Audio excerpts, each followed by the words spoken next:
Ini yang mau ditanya?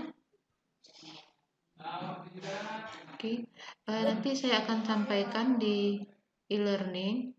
Ada wawasan yang harus kalian pahami, yaitu tentang hak atas tanah. Nanti sila ini ya, saya udah sharing ini ya. Hak atas tanah ini akan mempengaruhi harga tanah. Jadi kalian sebagai properti, ketika membeli sebuah tanah, kaplingan yang mau dibuat jadi perumahan atau real estate, itu harus paham dulu legalitas hukum dari tanah tersebut. Ya, ini informasi jenis sertifikasi itu dapat dibaca pada Undang-Undang Nomor 5 Tahun 1960 atau juga lebih dikenal dengan Undang-Undang Tanah atau Peraturan Undang-Undang Dasar Pokok Agraria. Cukup lama undang-undangnya tapi tidak pernah direvisi lagi ya. Nah, pada prinsipnya hak atas tanah itu ada 4 jenis ini di undang-undang tersebut. Nanti silakan download dan baca kembali. Ada hak milik atau dikenal disingkat dengan sertifikat hak milik SHM. Di brosur kalian pasti menemukan itu ya. Daya jual tanahnya itu selalu dibilang SHM, surat tanah SHM. Ada juga dia surat tanahnya menggunakan hak guna usaha. Dia tidak memiliki tanah tersebut, tapi boleh menggunakannya melakukan usaha di dalam sebuah lokasi tanah. Kemudian hak guna bangunan. Ada bangunan di atas bangunan tersebut dan dibuktikan dengan sertifikat hak guna bangunan. Ini biasanya di bangunan-bangunan misalnya ya, bangunan apa ya contohnya ya, perkantoran banyak seperti ini, mall hak guna bangunan. Kemudian ada hak pakai ya. Kemudian ini jenis-jenis sertifikatnya, ada SHM, ada SHBG, ada sertifikat hak satuan rumah susun. Ini rumah susun biasanya dia hak guna bangunan ya. Misalnya kayak sekarang Podomoro begitu. Nah, untuk pemilik rumah susunnya atau apartemen itu pakai surat ini, surat satuan rumah susun. Kemudian tanah girik ini untuk desa ya, ini masa-masa sebelum kita negara belum rapi dalam sistem pertanahannya, tapi tentunya surat tanah itu masih berlaku sampai sekarang. Ini zaman-zaman masa Belanda. Kemudian akte jual beli dan plus tambahan akte van eigendom, ini juga surat-surat masa Belanda yang kalau belum diupdate ini tetap berlaku. Kemudian SHM sering disebut sertifikat yang paling kuat karena pihak lain tidak campur tangan atas pemilikan tanah ataupun lahan tersebut. Nah, yang boleh punya SHM hanya warga negara Indonesia. Kalau tidak ya negara kita tergadai ya tanahnya. Kemudian, nah keuntungannya memang ini yang membuat orang lebih menyukai sertifikat hak milik dibandingkan sertifikat hak guna bangunan ataupun yang lainnya. Karena dia dapat diwariskan dan sertifikat yang paling kuat. Kalau digugat hukum yang dilihat adalah SHM-nya. Jadi kalau suratnya kayak surat girik, terus dalam satu kapling misalnya ada 2 surat untuk satu kapling yang sama, yang satu membawa surat sertifikat hak milik, sementara satu lagi membawa surat surat girik atau surat camat, akte camat, biasanya yang menang adalah surat hak milik. Surat ini juga dapat diperjualbelikan dan bisa dijadikan agunan, misalnya diagunkan ke bank untuk dapatkan pinjaman dan tidak ada batas waktunya. Kalau hak guna bangunan dia ada batas waktu ya sekitar 25 tahun, itu harus diperpanjang lagi.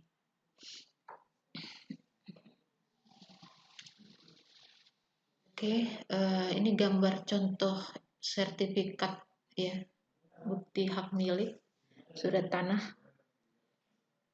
Nah, kalian kalau tinggal di rumah milik sendiri, coba mulailah melihat sertifikat tanahnya apakah seperti ini.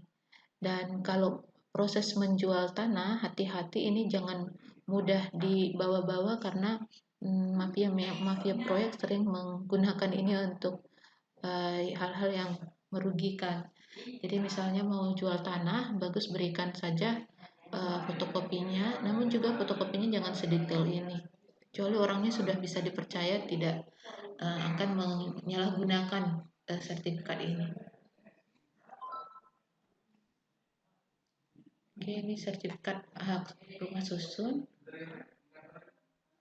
Karakteristiknya ya, ini kalian bisa baca, ada undang-undang khusus juga mengenai ini.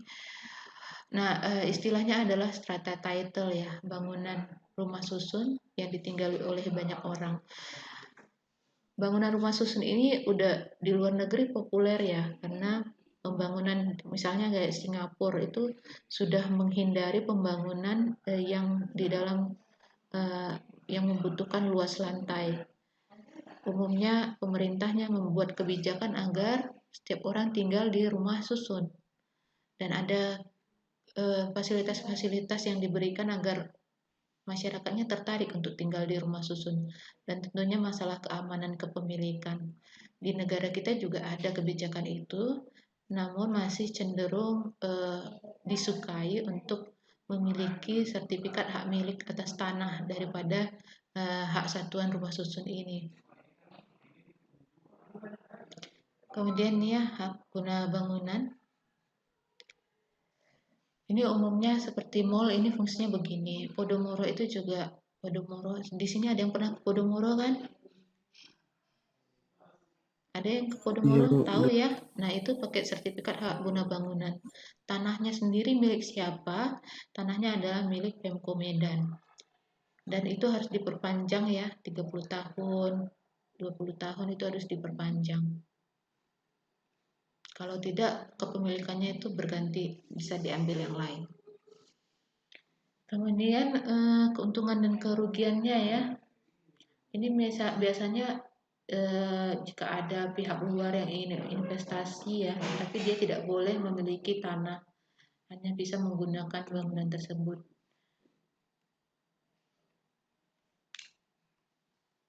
Sudah, ini sertifikat yang tidak berlaku lagi ketika jangka waktunya berakhir karena memang berbatas. Nah, ditelantarkan. Tanah itu tidak boleh diterlantarkan meskipun sertifikat hak milik. eh, Terutama yang hak guna bangunan.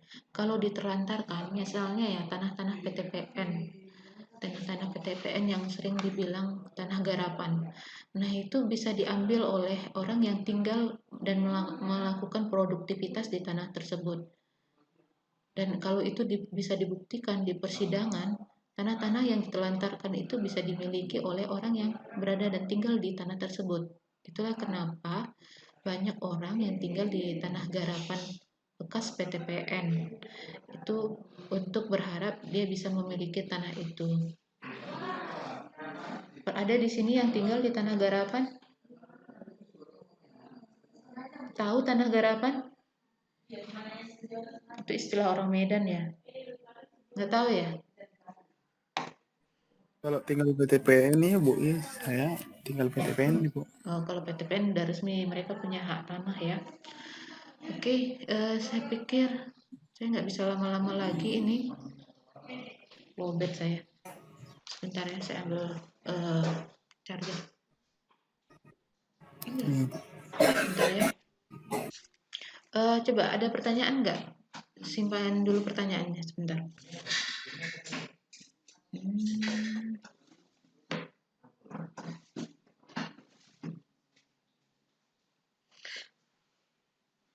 Udah siap?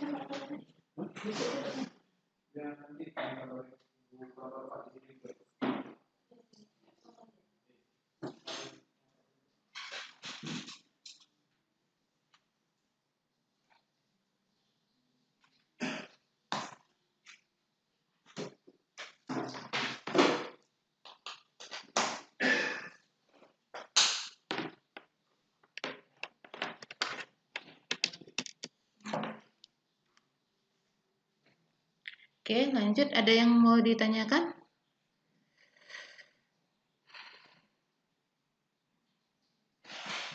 Nggak ada, kita lanjut ya. Nah, ini tadi surat yang tadi yang saya bilang, surat dari masa Belanda ini. Akte van Eigendom adalah bukti kepemilikan tanah sebelum Undang-Undang Nomor 5 Tahun 60 tentang Peraturan Dasar Pokok Agraria. Ini bisa dikonversikan. Nah,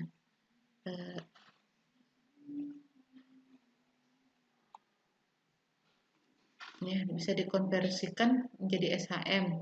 Namun ini masih ada ya, masih ada yang belum sempat mengkonversikannya. Jadi masalah pertanahan ini masalah yang cukup rumit di pembangunan kita. Kemudian soal akte jual beli. Nah, AJB ini bukan sertifikat, tapi perjanjian jual beli. Kalau kalian beli tanah ini harus ada. Adalah bukti pengalihan hak atas tanah akibat dari jual beli. AJB dapat terjadi dalam berbagai bentuk kepemilikan tanah.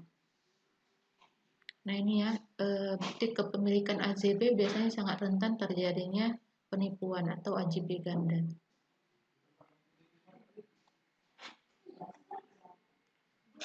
Kemudian ada AJB di atas HGB, akte jual beli di atas hak guna bangunan.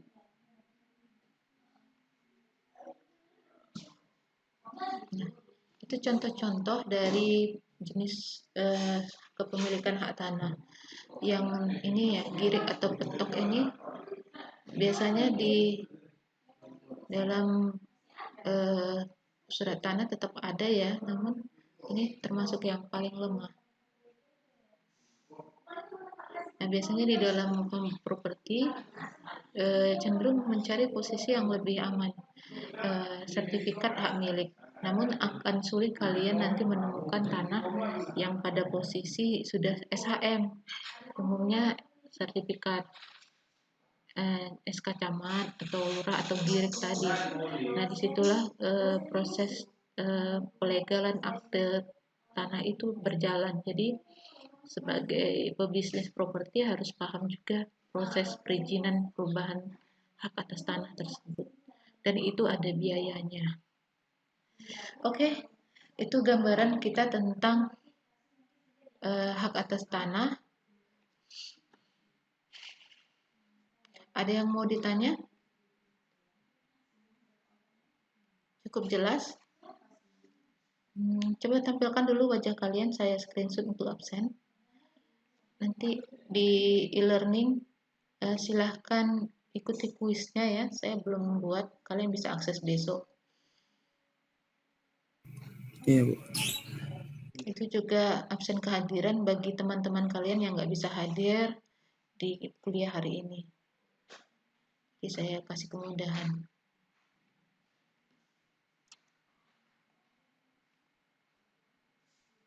Tony ya, tadi Herunya sudah menghilang.